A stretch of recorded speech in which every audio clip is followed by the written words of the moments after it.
Несомнено е дека сите деца треба да се вклучат во образовниот процес, но не на ваков деградирачки начин за сите засегнати страни, како што се предлага во законот кој треба да се најде денес на дневен ред.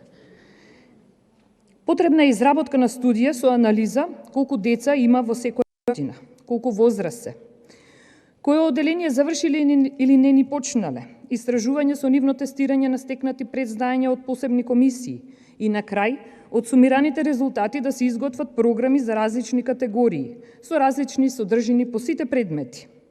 Да се пристапи кон групна или индивидуална едукација согласно категоризацијата, пошто на крај се даваат свидетелства, а не листови налик каса прими за наредно оделение. Ова е само еден пример со овој предлог закон за основно образование, каде се повредуваат правата на децата, правата на наставниците и поттикнати од искуството дека Царовска, покрај низиниот игнорантски однос за работата на ова собрание, таа предлага избрзани закони.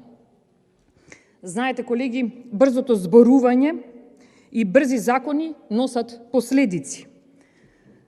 Причина зашто го барам ова денес од вас е извештајот од Европската комисија каде се вели: собранието продолжи да има тешкоти во однос на подобрување на планирањето и координирањето на својата работа за да обезбеди предвидлив процес на донесување закони. Колеги, 159 закони поминале, од кои само 67 во редовна, а 79 во скратена постапка. Загрижувачки е бројот на закони донесени по скратена постапка, е извештајот од Европската комисија.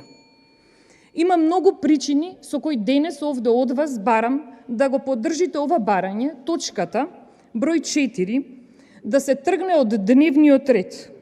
Според член 70 став 3 од Деловникот за работа на Собранието на Република Македонија, издржано ќе биде точка 5. Издржано ќе биде точката 5 да биде повлечена од дневен ред. Ви благодарам.